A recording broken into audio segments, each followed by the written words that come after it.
First tonight, the Albanese government is set for a tense relationship with Donald Trump's administration should he return to the White House. Steve Bannon, a confidant of Trump's, tells me tonight in an exclusive interview that Australia's ambassador to Washington, Kevin Rudd, has been trying to worm his way into the Trump inner circle, but that Trump has a long memory. Ambassador Rudd should know that we got his number. I mean, Rudd is, for people in the United States, folks in Australia should know, Rudd, puts himself out as the expert in the world on China and the Chinese Communist Party. I think he's been dead wrong so many times. He is trying to worm his way back into the good graces. He's been very critical of President Trump in the past.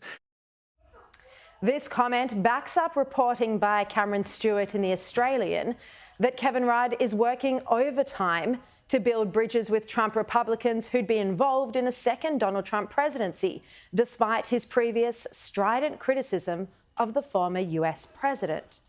And in that article recently, Joe Hockey said that Rudd had met with Mike Pompeo and former Trump National Security Advisor Robert O'Brien, two figures who'll now be working closely with another former Prime Minister, Scott Morrison.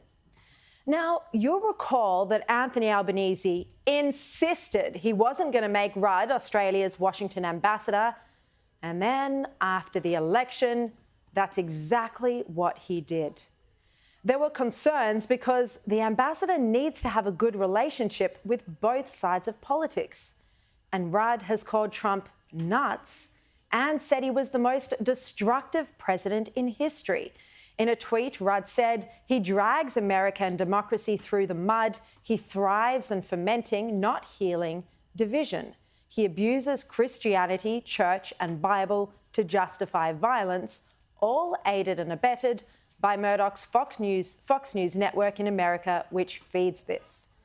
That Kevin Rudd's tweet.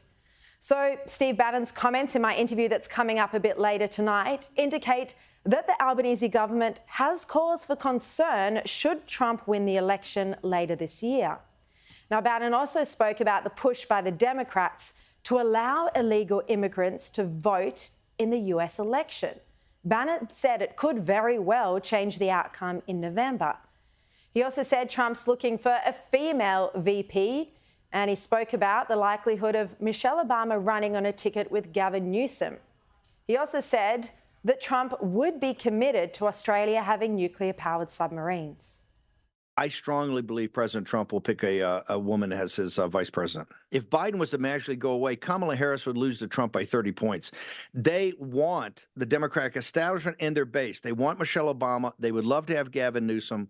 Unfortunately, there's no convening authority to make those billets open. I think President Trump is a very strong advocate. It's the people around him at the highest levels are very strong advocates of really working with our ally, Australia.